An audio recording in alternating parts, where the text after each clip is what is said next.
Hi guys, എല്ലാവർക്കും movie കാർഡിയാക്കിന്റെ പുതിയൊരു വീഡിയോയിലേക്ക് വീണ്ടും സ്വാഗതം. വൈശാഖ് ഏലൻസിന്റെ സംവിധാനത്തിൽ ഷറഫുദ്ദീനെയും ഐശ്വര്യ ലക്ഷ്മിയെയും കേന്ദ്ര കഥാപാത്രങ്ങളാക്കി ഒരുക്കിയ ഫാന്റസി കോമഡി ചിത്രം ഹലോ മമ്മി ഇപ്പോൾ ആമസോൺ പ്രൈം വീഡിയോയിൽ സ്ട്രീമിംഗ് ആരംഭിച്ചിരിക്കുകയാണ്. നവംബർ 21, 2024 തിയേറ്ററുകളിൽ റിലീസ് ചെയ്ത ചിത്രം ഏകദേശം 3 മാസങ്ങൾക്ക് ശേഷം OTT പ്ലാറ്റ്ഫോമിൽ എത്തിയിരിക്കുന്നു. ഹലോ മമ്മി നവദമ്പതികളായ ബോണിയെ അവതരിപ്പിക്കുന്നത് ഷറഫുദ്ദീനാണ്. സ്റ്റെഫിയെ അവതരിപ്പിക്കുന്നത് ഐശ്വര്യ ലക്ഷ്മിയാണ്. ചുറ്റിപ്പറ്റിയുള്ള കഥയാണ് അവതരിപ്പിക്കുന്നത്. ഹാസ്യം, പ്രണയം, ഫാന്റസി, ഹൊറർ എന്നിവ ചേർത്താണ് ചിത്രം നിർമ്മിച്ചിരിക്കുന്നത്. കൂടാതെ ജോണി ആന്റണി, ജഗദീഷ്, അജു വർഗീസ്, ജോമോൻ ജ്യോതിർ, അദ്രി ജോ, ബിനു പണിക്കർ തുടങ്ങിയവരും ചിത്രത്തിൽ പ്രധാന വേഷങ്ങളിൽ എത്തുന്നു. ബോളിവുഡ് നടൻ സണ്ണി ഹിന്ദുജയും ചിത്രത്തിൽ പ്രധാന കഥാപാത്രത്തെ അവതരിപ്പിക്കുന്നു. സാൻജോ ജോസഫ് കഥയും തിരക്കഥയും സംഭാഷണവും നിർവഹിച്ചിരിക്കുന്ന ഈ ചിത്രം ജോമിൻ മാത്യു, ഐബിൻ തോമസ്, രാഹുൽ ES എന്നിവർ ചേർന്നാണ് നിർമ്മിച്ചിരിക്കുന്നത്. സംഗീതം ജേക്സ് ബിജോയും അശ്വിൻ റാമും ചേർന്നാണ് ഒരുക്കിയിരിക്കുന്നത്. ഛായാഗ്രഹണം പ്രവീൺ കുമാറും ചിത്ര സംയോജനം ചമൻ ചാക്കോയും നിർവഹിച്ചിരിക്കുന്നു. ചിത്രം പ്രേക്ഷകർക്കിടയിൽ ചിരിയും പേടിയും ഒരുപോലെ പകർന്നു നൽകുന്ന ഒരു അനുഭവമായി മാറുമെന്നാണ് പ്രതീക്ഷ. ഇപ്പോൾ ആമസോൺ പ്രൈം വീഡിയോയിൽ ഹലോ മമ്മി സ്ട്രീമിംഗ് ആരംഭിച്ചതിനാൽ പ്രേക്ഷകർക്ക് ഈ ഫാന്റസി കോമഡി ചിത്രം ആസ്വദിക്കാനുള്ള അവസരം ലഭ്യമാണ്. ഹലോ മമ്മി കേരളത്തിൽ വിതരണം ചെയ്തത് ഡ്രീം പിക്ചേഴ്സ് ആണ്.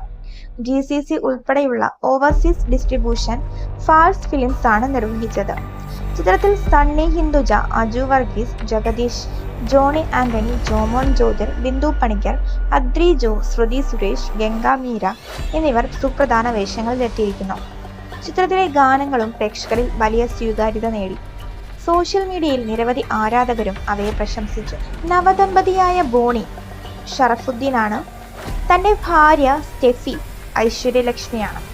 തന്റെ ഭാര്യ സ്റ്റെഫിയുടെ വീട്ടിൽ ഒരു പ്രേതമുണ്ടെന്ന് കണ്ടെത്തുന്നു. അവളുടെ മരിച്ചുപോയ അമ്മയുടെ ആത്മാവാണെന്നാണ് വിശ്വാസം. ഇനി അമ്മയുമായി സമാധാനം സ്ഥാപിച്ച് ജീവിതം മുൻപോട്ട് കൊണ്ടുപോകാനായാൽ മാത്രമേ ബോണിക്കും സ്റ്റെഫിക്കും സന്തോഷകരമായ ഭാവി സാധ്യമാകൂ. ഹലോ മമ്മി ഒരു ഫാന്റസി കോമഡി ആയി മികച്ച ചിരികൾ സമ്മാനിക്കുമെന്ന പ്രതീക്ഷയിലായിരുന്നു. എന്നാൽ കാഴ്ചവൃത്തിയില്ലാത്ത തിരക്കഥയും വിചിത്രമായ ചലച്ചിത്ര ഭാഷയും ചിത്രത്തിന്റെ സംരംഭത്തെ തളർത്തിയിട്ടുണ്ട്. നടന്മാരുടെ പ്രകടനം ഷറഫുദ്ദീനും ഐശ്വര്യ ലക്ഷ്മിയും തങ്ങളുടെ വേഷങ്ങൾ മികവോടെ അവതരിപ്പിക്കുന്നു. വിജയകരമായ ചില കോമഡി രംഗങ്ങൾ അജു വർഗീസും ജോണി ആന്റണിയും ജഗദീഷും ചില ദൃശ്യങ്ങളിൽ കത്തിപ്പൊരിക്കുന്നുണ്ട്. സാങ്കേതിക തലത്തിൽ ഗുണമേന്മയുള്ള ക്യാമറ വർക്കും പശ്ചാത്തല സംഗീതവും ഇതിന്റെ ഗുണമേന്മയിലൊന്നാണ്.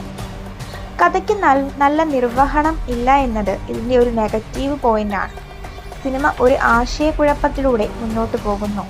തെറ്റായ സമയത്ത് ചിരിപ്പിക്കാൻ ശ്രമിക്കുകയും അതിൽ പരാജയപ്പെടുകയും ചെയ്യുന്നു.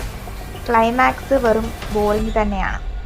കഥാവട്ടത്തിൽ വലിയ ലജ്ജാശൂന്യമായ കുഴപ്പങ്ങളുണ്ട്. ഇത് അവസാന ഭാഗം നിർബന്ധിതമാക്കുന്നു. Horror കോമഡിയുടെ balance നഷ്ടമായിരിക്കുന്നു. സിനിമയിൽ കോമഡി വളരെ ജീവശൂന്യമാണ്. അതേസമയം ഹൊറർ കൃത്യമായി വികസിപ്പിച്ചെടുത്തിട്ടുമില്ല. ഹലോ മമ്മി മികച്ച ഒരു കോമഡി ഹൊറർ സിനിമയാവുമെന്ന പ്രതീക്ഷ നൽകിയെങ്കിലും അത് ശരിയായി ഉപയോഗപ്പെടുത്താൻ സിനിമയ്ക്ക് സാധിച്ചിട്ടില്ല. ചിലർക്ക് തൃപ്തികരമായ രംഗങ്ങൾ ഉണ്ടെങ്കിലും കഥയും ആകെ പ്രമേയവുമൊക്കെ പൊളിഞ്ഞതോടെ സിനിമ വലിയൊരു തോൽവിയാകുന്നു. ശരിക്കും നല്ല കോമഡിക്ക് നഷ്ടമായ അവസരം തന്നെയാണ്. എന്നാലും ചില കോമഡി ദൃശ്യങ്ങൾ മികവുറ്റതാണ്. പ്രത്യേകിച്ച് അജു വർഗീസ്, ജോണി ആന്റണി, ജഗദീഷ് തുടങ്ങിയവരുടെ പങ്ക്. ദുർമന്ത്രവാദ ബഹോള സമൂഹത്തിന്റെ തലവനായി ശ്രദ്ധേയമായ അനുഷ്ഠാനം സണ്ണി ഹിന്ദുജയുടെ പ്രകടനം മികവുറ്റതായി മാറും. നടൻ ഷറഫുദ്ദീനും ഐശ്വര്യ ലക്ഷ്മിയും തങ്ങളുടെ കഥാപാത്രങ്ങളെ വിശ്വസനീയമായി അവതരിപ്പിക്കാൻ ശ്രമിക്കുന്നുണ്ട്. ഇത്രയും കാര്യങ്ങളാണ് നമുക്ക് ഹലോ മമ്മി എന്ന ചിത്രത്തിലൂടെ പറയാൻ സാധിക്കുന്നത്. നിങ്ങൾക്ക് എന്തെങ്കിലും ഈ സിനിമയെ പറ്റി പറയാനുണ്ടെങ്കിൽ താഴെ കമന്റ് ബോക്സിൽ രേഖപ്പെടുത്തും. ഇങ്ങനെയുള്ള സിനിമാ വിശേഷങ്ങൾ കൂടുതലായിട്ട് അറിയാൻ ചാനൽ മറക്കാതെ സബ്സ്ക്രൈബ് ചെയ്യുക. അപ്പോൾ മറ്റൊരു വീഡിയോയിൽ കാണുന്നതുവരെ ബൈ.